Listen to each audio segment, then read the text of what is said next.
Decir que el pensamiento construye nuestra realidad es equivalente a la máxima posmoderna, según la cual todo es un constructo social, va más allá, pero sí tiene que ver con el posmodernismo. Tiene que ver o es equivalente a la idea de que el discurso crea la realidad. Yo siempre recuerdo mucho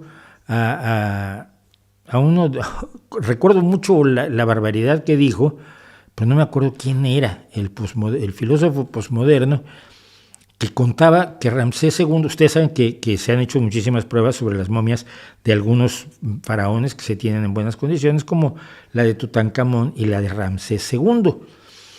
Entonces, los estudios realizados sobre la momia de Ramsés II parecen indicar que murió de tuberculosis, es decir, tenía una infección de la Mycobacteria tuberculosis descubierta por Robert Koch a fines del siglo XIX, pero que esa era la infección que tenía y la que finalmente mató al longevo e importantísimo faraón egipcio Ramsés II. Entonces este personaje, este filósofo, un filósofo respetadísimo, y eso es que los filósofos los respeta todo el mundo, aunque digan una serie de estupideces absolutamente egregias, decía que no podía haber muerto de tuberculosis precisamente porque la bacteria de la tuberculosis solo se había descubierto en 1884, me parece, por ahí. La había descubierto el alemán Robert Koch. Y entonces antes no existía. No se puede decir que la bacteria existía antes de que la hubieran descubierto. Entonces, los restos de la bacteria y de los efectos de la bacteria que se puedan encontrar en Ramsés II no pueden ser legítimamente atribuidos a la tuberculosis. Ante lo cual, cualquier persona razonable que desee discutir de filosofía, lo único que puede decir es, ¿de qué hablas, tío? El hecho de que tú no descubras algo no quiere decir que no haya existido antes de que tú lo descubrieras. La idea de que la realidad es creada por la palabra, por el discurso, por la narrativa, es una idea claramente posmoderna. Es la misma idea de que te asignan un sexo, ¿no? No, mira, si tienes XY, pues es que no es que te asignen. Puedes tener un género distinto, puedes tener preferencias sexuales distintas, puedes tener percepciones de ti mismo muy distintas, pero si eres XY, pues no te lo asigna el médico. Es lo que es parte de tu constitución física, ¿no? Esto no están dispuestos a aceptarlo. Los posmodernos, ellos te lo asignan y está muy mal que te lo asignen porque no deberían hacerlo. Esa es la teoría.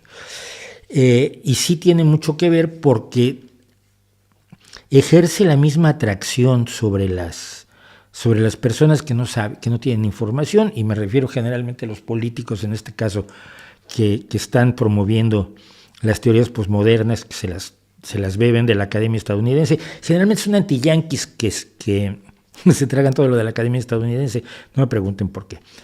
Y se niegan, al no saber nada de ciencia, les resulta muy seductora la idea de que la realidad la construye el discurso, que no existe la realidad objetiva. Y parten de la base que no existe la realidad objetiva porque no podemos percibir en su totalidad la realidad objetiva debido a las limitaciones de nuestros sentidos y de nuestro aparato neurológico. Pero para eso hemos creado precisamente otros instrumentos que nos permiten ver lo que no podemos ver, percibir lo que no podemos percibir con nuestro aparato sensorial de fábrica y enterarnos de muchísimas cosas que marcan una diferencia entre lo que sabemos y lo que creemos, lo que podemos constatar y aquello que simplemente nos suena bonito. Y esta gente funciona con el me suena bonito y se niega a aceptar que la ciencia pueda tener algo que decir respecto a la realidad humana, física o de cualquier tipo. Y yo creo que es idéntico, es absolutamente asimilable a la idea de que, a la idea del secreto y de la ley de la atracción y de la idea de que tú puedes alterar la realidad. Había otros que usaban una cuestión similar que era el Silva Mind Control, el control mental del doctor Silva o del profesor Silva, un charlatanazo del 18. Yo alguna vez fui incluso, me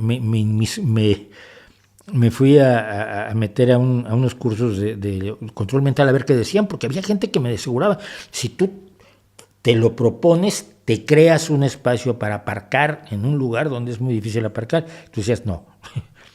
Y fui y estuve en un par de cursos hasta que me dijeron el tercero ya lo pagas, y entonces dije, va tu tía. pero estuve en los cursos de Silva Mind Control y era la misma idea. Tú puedes crear e incluso abrir un espacio de aparcamiento, para lo cual tendrías que destruir un automóvil, cual podría caerle muy mal a una persona que dejó su auto aparcado allí, cuando regrese esté el tuyo. ¿Quién me robó mi auto? No, lo desaparecí con el poder de mi mente. Y había gente que lo creía con una ingenuidad, con una inocencia y con una desinformación que manipulan con enorme facilidad charlatanes filosóficos y charlatanes esotéricos. Sí, me dice David del Castillo que el filósofo que decía que no existía el vacío de Koch antes de Koch fue el iluminado de Bruno Latour.